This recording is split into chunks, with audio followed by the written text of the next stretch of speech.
I constantly get asked to analyze all kinds of obscure genres, from English gangland like Layer Cake by J.J. Conley, to dark academia like The Secret History by Donna Tartt, to eco-fable fantasy like Whispers of the Verdant Realm by Aurora Greenwood, to Nordic noir like The Snowman by Joe Nesbo. In fact, one of these I completely made up. Can you tell which one? I'll give you 3 seconds. That's right, it's this one. There is no such thing as eco-fable fantasy. I made up the title, the author, and even that cover. It looks pretty good, right? My point is there's just too many of these obscure, small genres that I could spend all of my time reading and analyzing, but yet only a few people would actually get something out of it. Hell, I even worked with an author many years ago that wrote Amish science fiction. And that's the point, is that there's just too many of these little tiny genres. There's no way I could possibly keep up with all of them. Plus, here's the secret. Those aren't actually genres anyway. What's crazy about this idea of genre is that if I asked 10 different writers what genre is, 8 of them would probably give me 8 different answers, and 2 of them would just admit that they don't actually know. And so in this video, I'm going to give you the actual definition of what genre is, the correct definition that's right all of the time, and I'm going to show you how it's going to make you a better writer. My name is Tim Grahl. I'm the CEO of StoryGrid, and I'm the author of Running Down Your Dream, Your First 1,000 Copies, and The Threshing. My partner, Sean Coyne, is the creator and founder of StoryGrid, and everything I teach on this channel and everything at StoryGrid is based on his writing and research as an editor for over 30 years. The first thing we're going to do is separate between marketing genres and writing genres. So let's look at marketing genres first. Here's just a few examples. We have young adult, hard science fiction, paranormal erotic fiction. There are an unending number of these. All the ones I mentioned at the beginning of this video are examples of those. And the problem is these don't actually tell you what the story is about. Young adult is more like a PG-13 rating is for a movie. It just tells the reader that there's not going to be a lot of sex, a lot of violence, a lot of cursing, but the book itself could be a thriller, it could be a mystery, a crime story, a love story. We don't actually know anything except that the content will be okay for young adults. If we look at hard science fiction, again, that doesn't tell us much about the actual book. It tells us about the setting, but not what the book is about. You can have a crime story like Leviathan Wakes by James S.A. Corey, or you can just have a straight action story like The Martian by Andy Weir. Both of those are hard science fictions, but completely different books. And then if you look at something like paranormal erotic fiction, these can be straight love stories or have elements of action or even horror in them. All we really know is that there's going to be something paranormal and probably a lot of sex in it. The problem is these marketing genres don't actually mean anything when it comes to writing. They can kind of mean anything and everything. They can be about the setting. They can be about whether or not there's a lot of sex or cussing in it. They can be about all kinds of different things except what the book is actually about. So writing genres are much different, and we have very specific rules and definitions here at StoryGrid that we use that actually help us figure out what kind of story we're trying to write and tell. Now, to go into this, we have to dive into the 5-leaf genre clover. When we look at genre, we're actually looking at 5 different categories, 5 different types of genre that tell us what kind of story we're actually telling. The first genre we're going to look at is the time genre. This is all about how long is the story that you're telling? How long is the book going to take to consume? Is it short, like a short story? Is it medium length, like a novella? Or is it long, like a novel? So this actually tells us how long the novel is. The other aspect to the time genre is how long does the story take place for the characters. You can have a book like Ulysses by James Joyce that's 265,000 words and takes place in a single day, or you can have a short story like A Rose for Emily by William Faulkner that's only 3,700 words long but spans multiple generations. So when you're thinking about your story, what is the time genre? How long is the story going to be? Is it going to be short, medium, or long? And then how long does it actually take place for the characters in the story? So that's the first category of genre, the time genre. Let's look at the second one, the structure genre. There are 3 different types of structure genre. The first is the arch plot, and this focuses on the change in a single active character in the story. These are stories like Carrie by Stephen King, The Hobbit by J.R.R. Tolkien, Sense and Sensibility by Jane Austen. This is where the entire story is focused on a single character and the change happening in that character. The mini plot is a structure based on the change in a system. And so we're following many characters in that system to see how the system is changing throughout the story.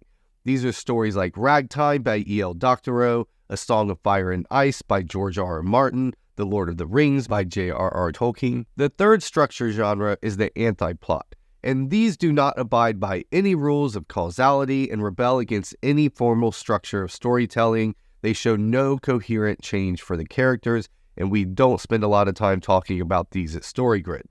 The 2 main structure genres are arch plot and mini plot. So now let's jump into the style genre. The style genre looks at first 2 different categories. Is your story going to be either drama or comedy? Now, in most cases, it's going to be drama. Even if there's funny parts in it, the goal of the story is not to be a comedy, it's to be a drama. Then we look at the medium. How are you telling the story? Is it cinematic, where you're just telling the story as if somebody's watching a movie? Is it epistolary, where it's a series of letters? Is it told in a documentary fashion? Is it a confession by one of the characters? If there is a particular medium you're using as a device in your story, this is the style genre. Now, for most people, it's just straight cinematic, where you're showing the reader what's happening. So that's the style genre. That's the third genre category. Now let's look at the fourth category of genre, the reality genre. This is how the world of your story works. And there's 4 different categories of reality genre. The first is absurdism. It's all chaos. Anything can happen at any time for any or no reason at all. This goes well with the anti-plot structure genre. And again, we don't deal a lot with this at StoryGrid. The second category of reality genre is factualism. This is true stories or stories set in a true story, such as historical fiction, where the details not only could happen, they did happen. So you're setting your story inside something that actually happened in real life. The third category is realism. This is where what happens in the story could happen in real life. So the world of the story takes place in basically real life, a real place in time, and it's something that could actually happen. Now, it's not based on actual fact of history, but the world of the story is based in realism. The fourth category is fantasy. This is where what happens in the story's world could not or does not currently happen in the real world. The 2 biggest categories of these are magical and science fiction. They are both fantasy, imagining a world that doesn't exist. The difference is, in science fiction, anyone can use the technology, and in magical, only certain people can use the technology. So think about that. In a science fiction story, the person using the technology does not have to be special. They just have to know how to use it, know how to hit the button. In a magical story, only certain special people can actually use the technology. So stories that are magical are things like The Hobbit, The Lion, the Witch, and the Wardrobe, The Blade Itself by Joe Abercrombie, The Dresden Files by Jim Butcher. All of these stories incorporate magical elements that only certain special people in the stories have the ability to use. If you look at science fiction like Ender's Game by Orson Scott Card, Neuromancer by William Gibson, as I mentioned before, Leviathan Wakes by James S.A. Corey. These are all science fiction stories where the technology in them can be used by anybody that knows how to use them. It doesn't require somebody special. And of course, you can have a story that incorporates both. If you look at a story like Star Wars, it is both magical and science fiction. You have the magical elements of the Force, and only certain people can use the Force and use it well. And then you have elements of science fiction like the flying spaceships and the droids. So that's the reality genre. You're going to break it up into absurdism, factualism, realism, and fantasy, and then you break fantasy down into magical and science fiction, which then leads us to the 5th genre category, the content genre. This is the big one. This is what most of us are trying to say when we're talking about the genre of our story, because stories are about change. And when we talk about what is changing in our story, we're talking about the content genre. These are the big, important life value changes. When we're telling love stories, we're talking about hate to love. When we're talking about action stories, it's death to life. When we're talking about performance stories, it's shame to respect. These content genres are what our story is actually about, and there's only 12 of them. Now, I did a whole video on this just focused on the content genre, so I don't want to repeat myself. That link is down in the description. You can dig further into that.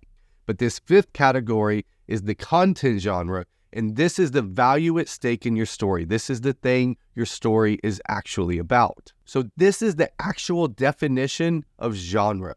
Now, I'm not saying you can't use those marketplace genres. When it's time to put your book out and sell it and get readers to buy it, you slap whatever label on that thing you need to slap on that thing to get people to actually buy it. That's totally fine.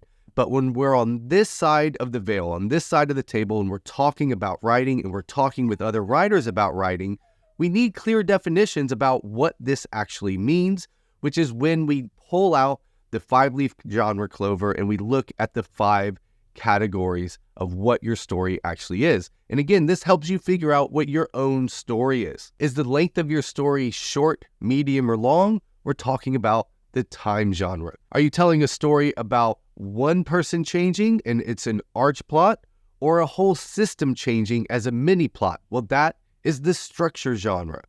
And then we look at the style genre. What is the style of the story you're going to tell, and how are you going to tell it? And then we look at the reality genre. What is the world that you're telling your story in? Is it factual? Is it realistic? Or is it fantasy in some ways? And then we look at the content genre, what your story is actually about, the value at stake, and what's going to change over the course of your entire story.